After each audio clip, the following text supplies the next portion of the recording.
Hello. अब आज जो है तो हम लोग देखने वाले हैं एक बहुत ही जबरदस्त टॉपिक। वो क्या है हमारा, है ना। आज हम लोग पढ़ेंगे दिस, दैट, दिस, है ना, दोज।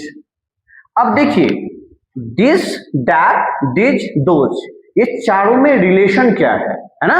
कहने का मतलब ये टेंस को भी इंडिकेट करता है, ये एक नॉन के लिए भी आएगा, ये एक प्रोनाउन के लिए भी आएगा। तो यही जो कंफ्यूजन है उस कंफ्यूजन को दूर करने के लिए इसमें आज हम लोग कुछ देखते हैं ना। क्या देखेंगे तो देखिए, सबसे बड़ी बात, अब ये नॉन है या प्रोनाउन है या एडजेक्टिव है या वर्ब के लिए काम करता है, क्या करता है नहीं करता है, वो हम देखेंगे। सबसे पहले इसकी आइडेंटिफिकेशन देखिए। जब कभी भी दिस और दैट, है ना, दिस दैट हमेशा ऑलवेज नंबर में हमेशा क्या होगा, सिंगुलर। दिस और दैट नंबर में हमेशा क्या होता है, सिंगुलर।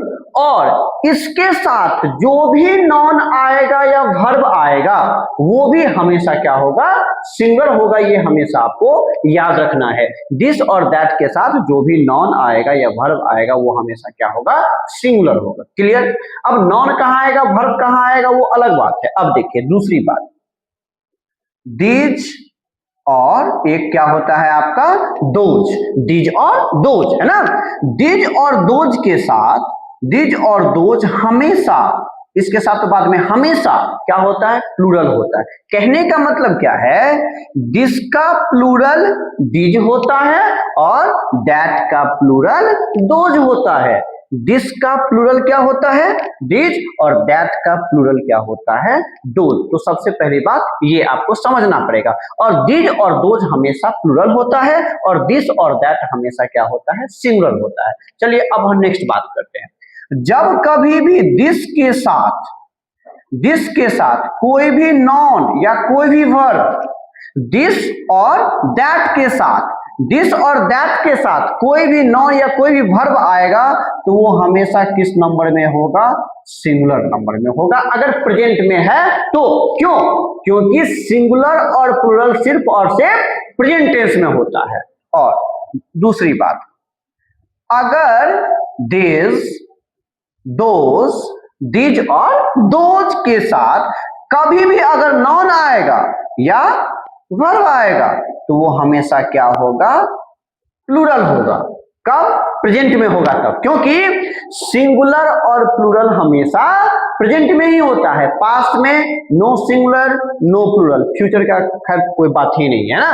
तो दिस और दैट के साथ नॉन और वर्ब दोनों क्या होगा, सिंगुलर होगा। और दिज और दोज के साथ नॉन और वर्ब दोनों क्या होगा, प्लूरल होगा। ये बात हमेशा आपको ध्यान रखना है। अब देखिए एक और इसकी आइडेंटिफिकेशन क्या है, दिस और दैट, है ना।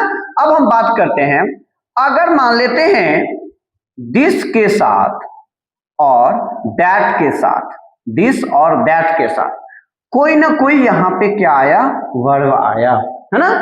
तब यहां पे नॉन आया, तब ये दिस और दैट उस कंडीशन में ये जो दिस और दैट है ये क्या कहलाएगा, नॉन कहलाएगा। हमेशा याद रखना है, जब कभी भी दिस और दैट के साथ वर्ब आएगा उसके साथ नॉन, तब ये दिस डॉट क्या कहलाएगा, प्रोनाउन कहलाएगा। और वो कौन सा प्रोनाउन कहलाएगा, डेमोन्स्ट्रेटिव प्रोनाउन कहलाएगा। ये हमेशा आपको याद रखना है ना। आगे बढ़ते हैं। जब ये दिस और दैट के साथ क्या आएगा, वर्ब आएगा, उसके साथ क्या आएगा, नॉन आएगा, तब ये दिस दैट क्या कहलाएगा, प्रोनाउन। अब ये प्रोनाउन में कौन सा प्रोनाउन, डेमोन्स्ट्रेटिव प्रोनाउन, है ना। दूसरी बात, अगर मान लेते हैं दिस दैट हो, चाहे आप इसको दिस और दोज भी लिख सकते हैं ना, दिस दैट दिस, और साथ साथ क्या यूज हो जाएगा, दोज।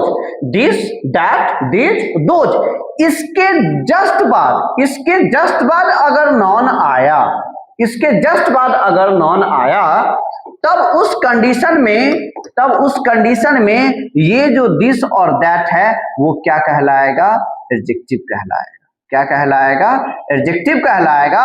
और ये एडजेक्टिव जो है, ये एडजेक्टिव कौन सा एडजेक्टिव हो जाएगा? डेमोन्स्ट्रेटिव एडजेक्टिव हो जाएगा। क्या हो जाएगा? डेमोन्स्ट्रेटिव एडजेक्टिव हो जाएगा। हमेशा याद रखना है। यानी कहने का मतलब ये हुआ, जब कभी भी दिस और दैट, दिस और दोज, ये प्रोनाउन भी है और आपका एडजेक्टिव भी है, लेकिन प्रोनाउन के ये नॉन भी और एडजेक्टिव भी है।